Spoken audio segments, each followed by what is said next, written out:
We are revisiting an old friend today, my second generation Hoover Galaxy 1400 watt electronic. It's been refurbished for ages, but as you might remember from the last video I took of it, before I had a proper camera and spoke, the motor didn't sound particularly good. So what have I done to it now? Well, let me tell you.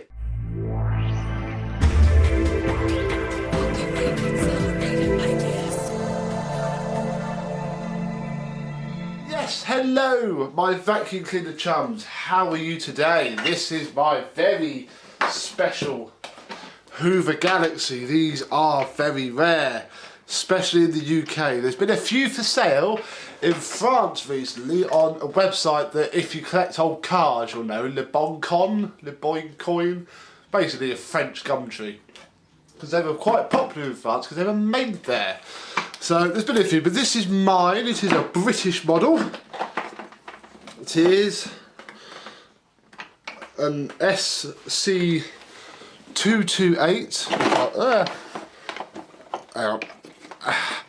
SC228 from, can't read date, oh you can date these, 1993 this is from. Well, it does say made by Hoover Limited, Great Britain, but I always thought the Galaxy was made in France, but it seems I'm wrong about that. I have been wrong about many things in my life.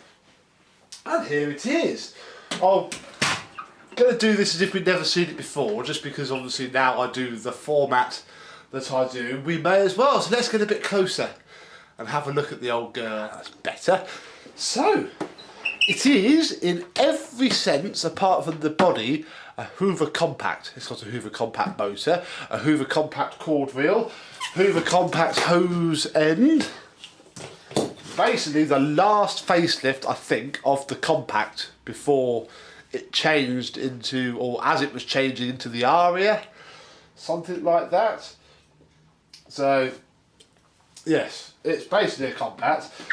Mine is the variable, you can't see that, variable speed control, as you know, with a bag full indicator that I think works, can't remember now, and an on-off switch. It does have a parking slot bracket, and I do have the bit that screws onto the wand, but not on me, so I can't show you that. As a cord reel, etc. And if we open the lid up, I can show you the first thing that you know is wrong with it. It is missing the clip. That's the remains of a clip. But I think that's one that I tried to bodge before. The clip should engage with that and obviously lock the translucent cover onto the machine, but it doesn't. So when you slot the top on, basically doesn't do anything now. That's why I have taped it in the past. I've taken the tape off for now, but generally it is taped on, just because I'd rather wipe off a bit of tape residue than lose or break this cover, which I imagine I will never ever ever find another one. Inside we have the bag. Has got dirt in it, but it is a genuine Hoover bag. This is a H27 bag. There we go, look, Hoover. Specifically for the Galaxy. Got a couple of those. That sits very badly in the slot there. It doesn't provide a great seal, and like the compact bags, the seal splits, which this has done, which means that the filter does get a bit dirty on this. I don't have any other bags on me at the minute, but it does. There's the micro filter. It does what it does. I have, well, I could put all three tools with it. I've got two with it that I keep with it because they happen to sit quite nicely in there. Whether the dusting brush would sit in the other side, I don't quite know. I don't have one on me. I know I've got one somewhere, but it's not the end of the world at the minute. So yes, the bag sits like that inside. And the hood goes on, and that's about it really. Let's just pull some cable out. Well, I've just pulled off a little bit of trim. There we go. Marvellous. Now let's find some power. Bear with me. Lights. Now before, the problem with the motor seemed to be, because this now has a compact motor in it from a Hoover Compact Electronic, and I fitted that around my very good friend Steve Cook's house. And he kept the compact body because he's got a fair few compacts. I sold him all of my other compacts that I've used to have, and he kept it because I didn't want to. I just wanted the motor from it. And he got the motor fixed. I'd forgotten, left out, never had in the first place, the top bearing sort of washer that obviously made the armature stay still. So when it worked before, it was bouncing up and down and working terribly. So he has fixed that, but I'll be honest, I'm not that fast. I just wanted this working. I've had this red compact for ages, and now it works very well. So that's on low.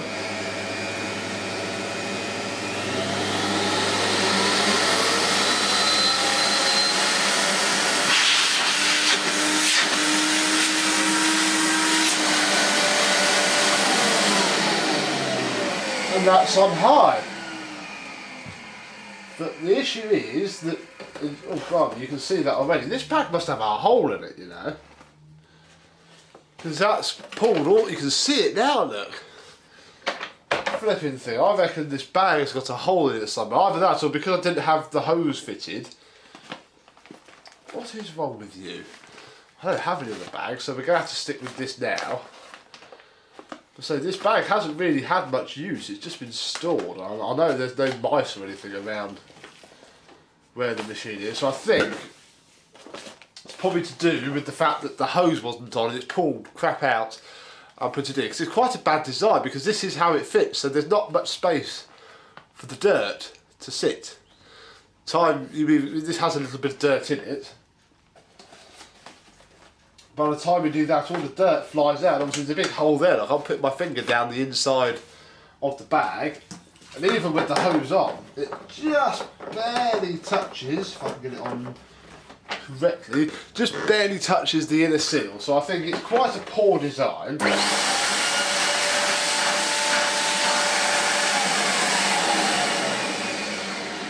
It is quite a poor design from Hoover. Obviously they don't want to care anymore, but that's its only major flaw, and I haven't quite worked out how to bodge a HEPA flow on. I'm sure there's a way, but I haven't found it yet. What else have we got? Well, one thing that you will not fail to notice is the plastic extension tubes. Yes, this is when Hoover decided to not supply the nice chrome metal ones, but to supply these oval things. And the problem with that is that they don't always fit quite well onto the handle. I put that tape on there because it stops it from being so loose on there. So obviously when it's on there fine, it's okay.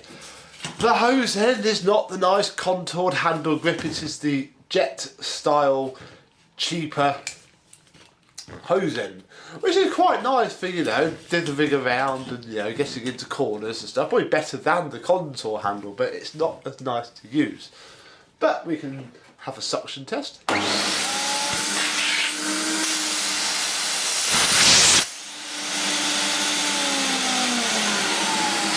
And even on the lowest setting where it sounds like the motor is slowing, I really don't want to do that because there's just a little bit. There's hardly any suction there at all.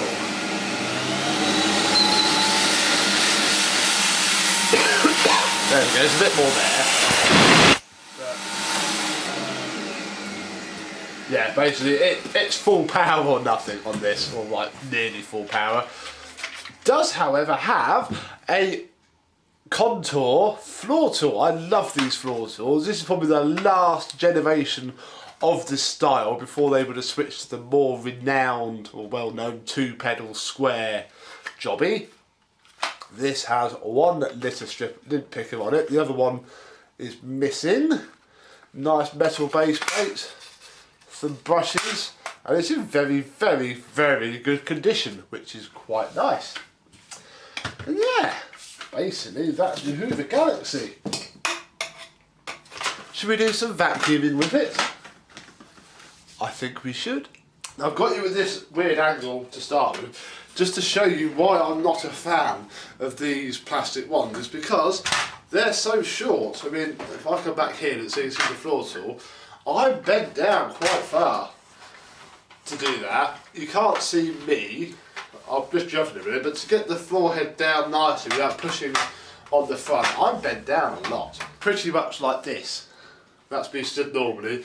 This is me in a nice position to vacuum with. So it could do with metal poles. I haven't got any for the purposes of this video, just because. But yeah, these plastic ones are a lot shorter. But saying all that, it does work quite well.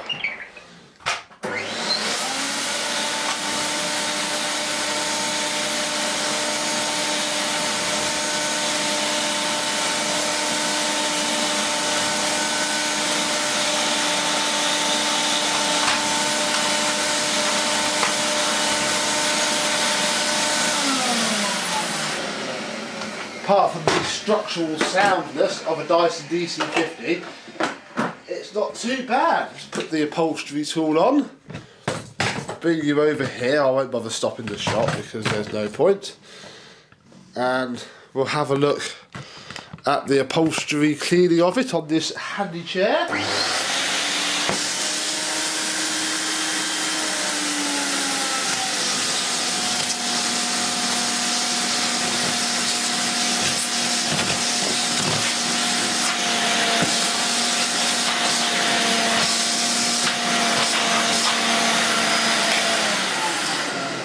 It is by far and away my most favourite upholstery tool design ever, as sad as that is to admit that on a public forum.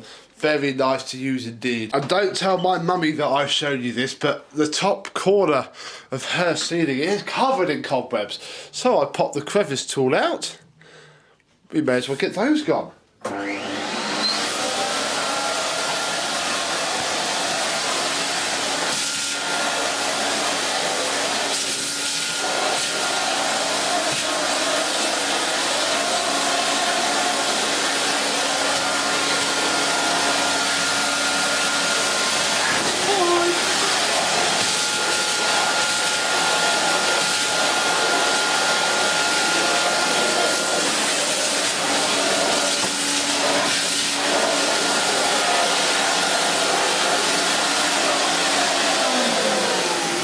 That's got most of them. I should probably just vacuum the ceilings, because in that, behind this bit here, is sort of the flue for the boiler, and it's not sealed at the top. So the air basically just blows crap out. Which is why this particular corner is quite bad. Although I can see others. And it also appears that I have a trio in the reflective metallic green that the Galaxy is in. As you can see, it's not as nice as when I first refurbished it, but it's got a lovely metallic fleck in it, which is the same lovely metallic fleck as this 1991 Hoover Turbo Power Boost. Although I think that is the previous generation, because this is 1 month newer than the Galaxy. This is November 1993. As you can see, it still has the fleck, although only on the front. The back is a solid colour. But I think, for the purposes of authenticity, we need to put turbo power somewhere else. And basically, I seem to have, I don't know whether they were top of the line respectively, because that's Turbo Power 1000 with auto sense, and it should have a perma bag in. I haven't fitted that to it yet because I need to wash the perma bag after using it last year in the other Turbo Power 2. But yeah, that would have been a fairly top of the line machine, because these replace the Turbo Master with their high-low auto sense job. And the Galaxy would have been quite high end because it's the electronic speed control version. I'd imagine there would be a lesser, you know, Bogo 1000 watt on off job. And yeah, basically we have two pairs, which is quite nice. But yeah, I've gone off on a slight tangent now because we're only supposed to be on about the Galaxy. But hey ho, I think that just about wraps up this video anyway. So from 1993, I've had a car from 1994, never from 1993. I bid you farewell and say thank you very much for watching, and I hope to see you soon. Bye bye.